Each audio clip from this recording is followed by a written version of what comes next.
That's exactly right. That's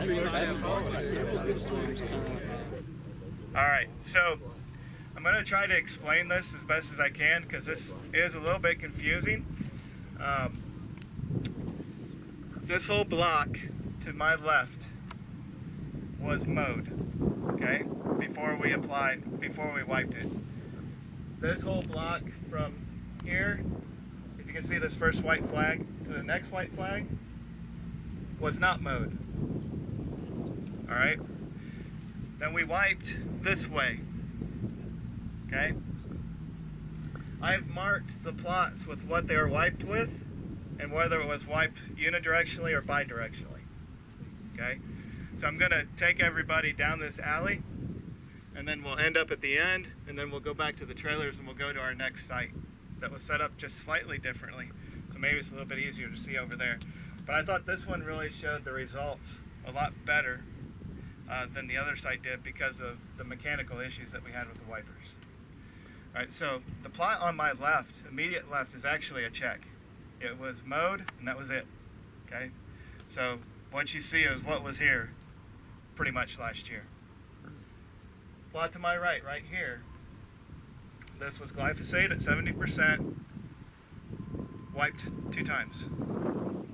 Okay, so you can pretty much see the line to the next plot where we have pretty much almost 90% control. There's still plants there. The plants are smaller, they're thinned out, but we still got pretty good control with one year of application. Much better than I expected, actually. Okay, so non-mowed kind of surprised me a little bit because there was a lot of dead thatch last year when we did apply this. But pretty good results. All right, so I'm just going to walk backwards and we'll go through each of these plots as we go. On my left here we have 17.5% glyphosate wiped one direction. You see it pretty much looks like the check, right? Over here to my right we have hexazinone at 60%, so the highest rate of hexazinone that we used, one direction. So this really shows you that one direction is not working so well, right? We'll see, that'll become more clear as we go forward. To my left, we have glyphosate, one direction at 35%, and then glyphosate, 35%, 2 directions. So actually have a pretty good comparison of 2 directions versus 1 at 35%. So 35% did okay. I'd probably give that 60-70% control overall. Okay, so not bad. And when you walk out there into the plots, you're actually starting to see Bahia grass come back in those plots as well. Okay, so the Bahia grass is coming back a lot quicker than I thought it would in these plots as well. Next one on the left is glyphosate at 70%, one direction, and that is our check on the right. Okay.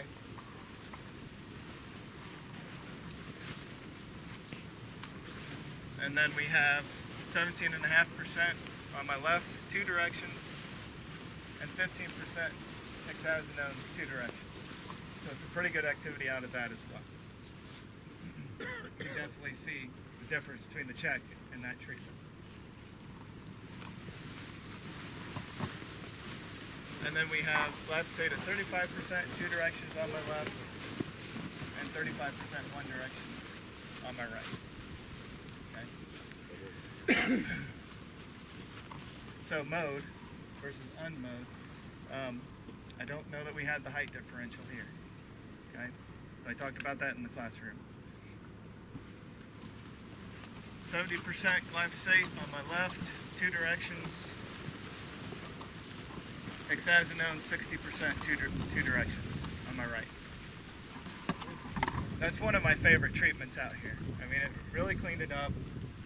There's still, again, some smut grass there, but it's working much better than I ever anticipated. So that was why we went up to 60% to see if we could get rid of that second pass, but it's not looking like it for the most part. We got lucky at one time, I think, where it looks pretty comparable to the two direction, but usually it doesn't.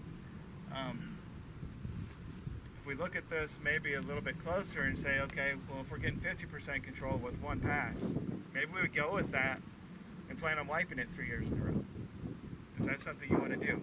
I don't know.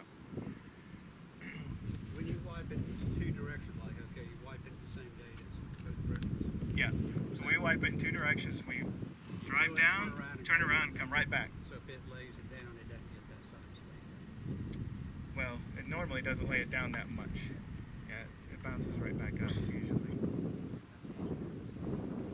Sellers in the past, you said 35% was good, but out here it looks like 70% is better.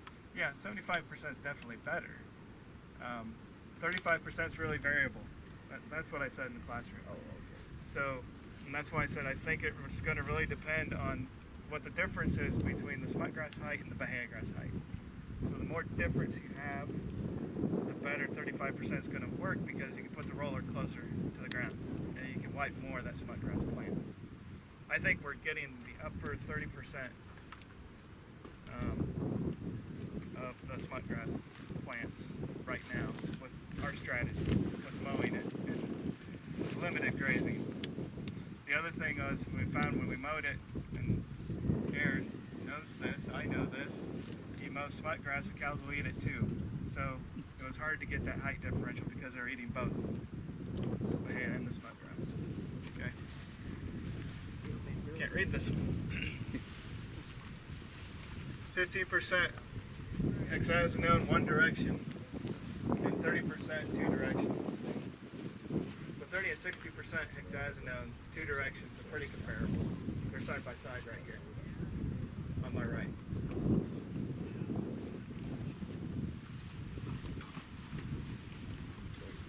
And then we have 30% one direction hexazinone, glyphosate two directions, 17.5%.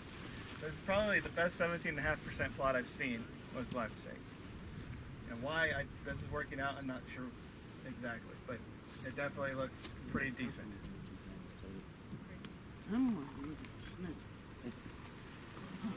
Okay. Hexazinone 60% one direction on my left, 30% one direction on my right. Remember, that side was mowed, this side was not. So I think we're getting a little bit better coverage and more material on the non-mowed portion. Watch the hog roof. On the left, we have hexazinone in two directions again, and then hexazinone one direction.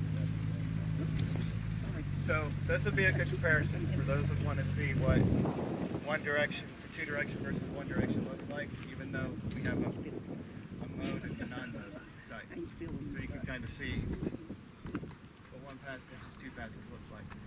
Sometimes they're very similar, other times they're very different. Okay.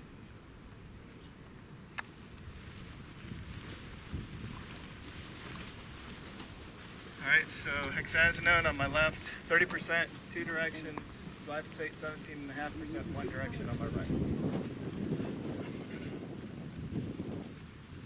And then we have hexazinone at two directions, mowed,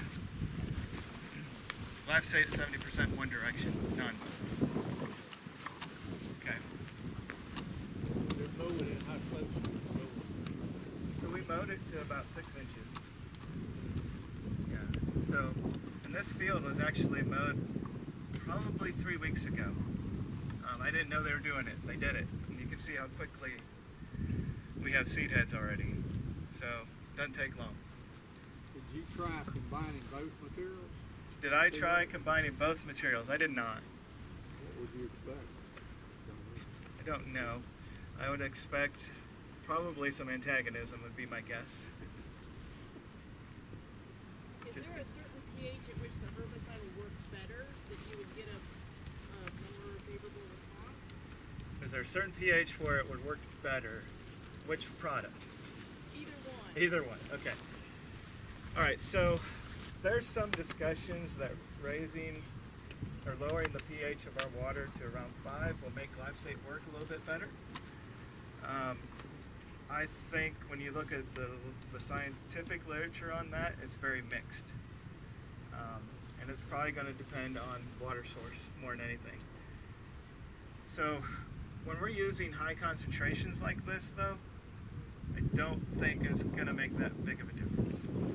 Because if we're using 6 gallons of hexazinone and 4 gallons of water, I mean that, for the water to mess that up, that's going to be some pretty bad water, I think.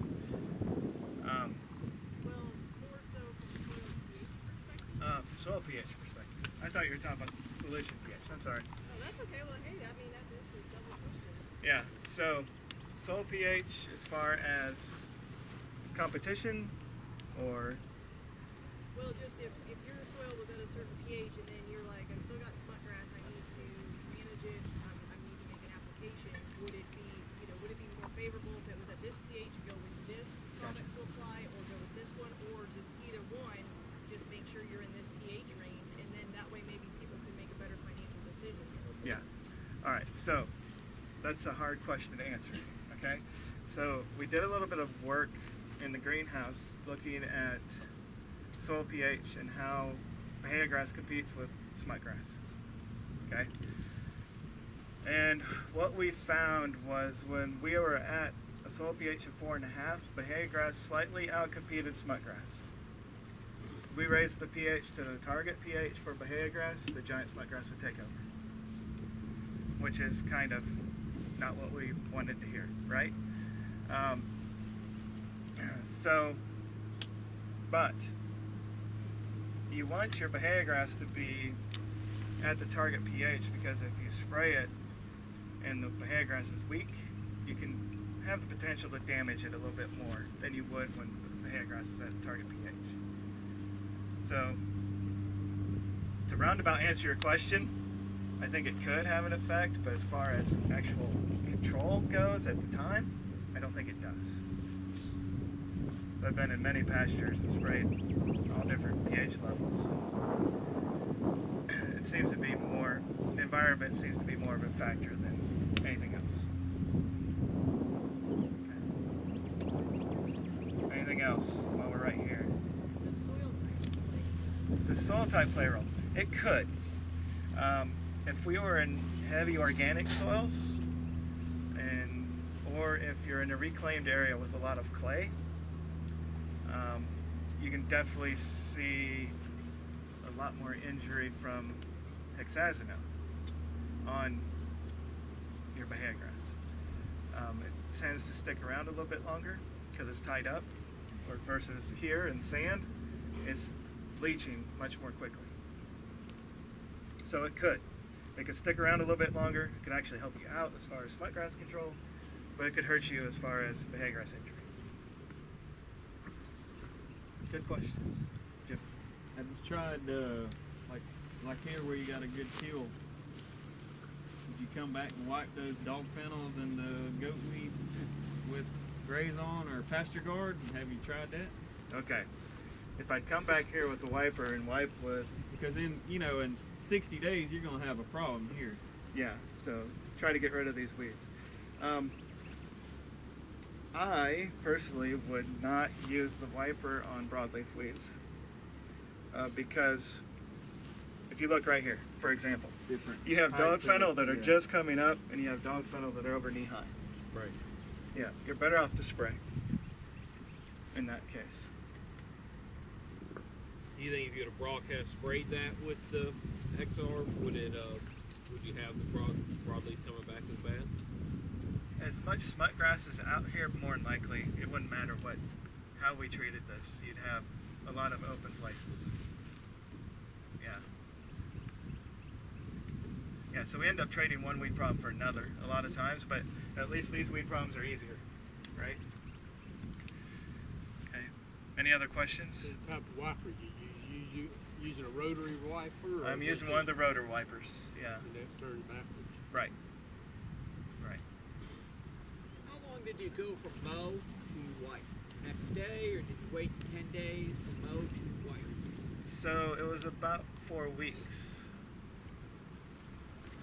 Yeah, so we gave it 2 weeks of regrowth. We put cows in if we had access to them and let them graze, and then wiped.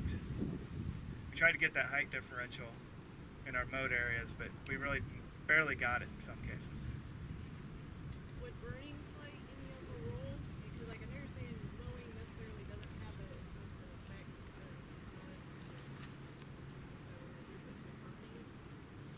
Would burning have a role? So we've looked at that too, and in fact in one of the studies I talked about this morning, that was one of the components, was burning before we did anything.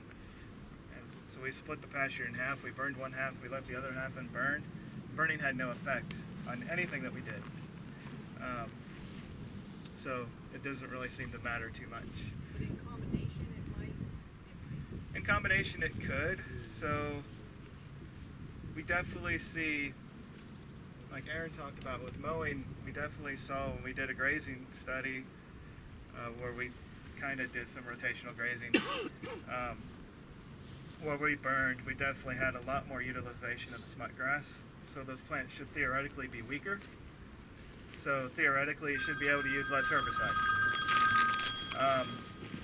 But we were never able to prove that because we got 10 inches of rainfall both times we applied.